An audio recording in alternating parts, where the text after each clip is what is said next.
S Padmavati ಅವರು ಕೂಡ ಇದ್ದಾರೆ, ಜೆಡಿಎಸ್ನ ವಕ್ತಾರೆ. ಪದ್ಮಾವತಿ ಅವರು ಏನು ಹೇಳ್ತೀರಿ? ಗ್ಯಾರಂಟಿಗೆ ಮನ್ನಣೆ ಕೊಡ್ಲಿಲ್ವಾ ಜನ ಈ ಭಾಗದಲ್ಲಿ ಮಾತ್ರ? ವಿಶೇಷವಾಗಿ ಜಾತಿ ಲೆಕ್ಕಾಚಾರನೇ ಹಿಡಿದ್ರ ಅಥವಾ ಅಭ್ಯರ್ಥಿಗಳ ಬೇರೆ ಯಾವುದೇ ಒಂದು ನಿಟ್ಟಿನಲ್ಲಿದ್ರೂ ಕೂಡ ಜೆಡಿಎಸ್ನ ಬೆಂಬಲ ಇದೆ ಅನ್ನೋ ಕಾರಣಕ್ಕೆ ಒಕ್ಕಲಿಗ ಮತ ಕ್ರೋಢೀಕರಣ ಆಗೋದಕ್ಕೆ ಸಾಧ್ಯ ಆಯ್ತಾ? ಏನು ಹೇಳ್ತೀರಿ?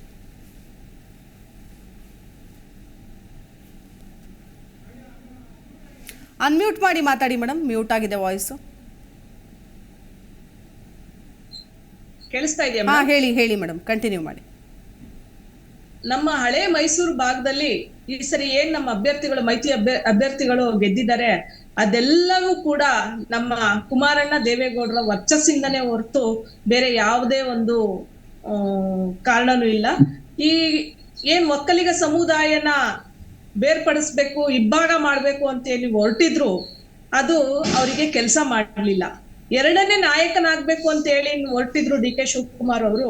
ದೇವೇಗೌಡರು ಮತ್ತೆ ಕುಮಾರಣ್ಣನ ಎರಡನೇ ನಾಯಕನಾಗಿ, ಒಕ್ಕಲಿಗ ನಾಯಕನಾಗಿ ಏನ್ ಹೊರಹೊಮ್ಮಿದ್ರು, ಅವರ ಒಂದು ಫಲ ಇಲ್ಲಿ ಫಲಿಸ್ಲಿಲ್ಲ ಅಂತ ನಾನು ಹೇಳಕ್ ಇಷ್ಟಪಡ್ತೀನಿ. ಯಾಕೆಂದ್ರೆ ಹಳೆ ಮೈಸೂರು ಭಾಗದಲ್ಲಿ ನಾವು JDS ಭದ್ರಕೋಟೆನೆ ಅಂತಾನೆ ಇಟ್ಕೊಂಡಿದೀವಿ.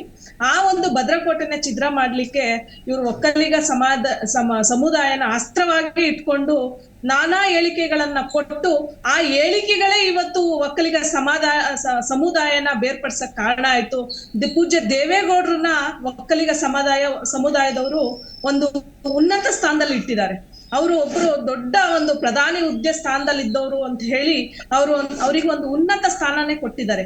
ಆ ಒಂದು ಸ್ಥಾನನ ಇವರು ಅವಮಾನಿಸಿದಕ್ಕೆ, ಅಂದ್ರೆ ಅವ್ರನ್ನ ಒಬ್ಬ ನಾಯಕನಾಗಿ ಬಿಂಬಿಸ್ತಾ ಇದ್ದಿದ್ದಕ್ಕೆ, ಒಕ್ಕಲಿಗ ನಾಯಕನ ನಾನೇ ಮುಂದೆ ಸೆಕೆಂಡ್ ಲೀಡರ್ ಆಗಿ ಮಾಡ್ಬೇಕು ಅನ್ನೋದನ್ನ ಜನ ಈ ಬಾರಿ ಈ ಮತಗಳನ್ನ ನೋಡ್ತಾ ಇದ್ರೆ, ಈ ಒಂದು ಜಯನ ನೋಡ್ತಾ ಇದ್ರೆ, ಮತ ಅವ್ರನ್ನ ಕೈ ಹಿಡಿಲಿಲ್ಲ.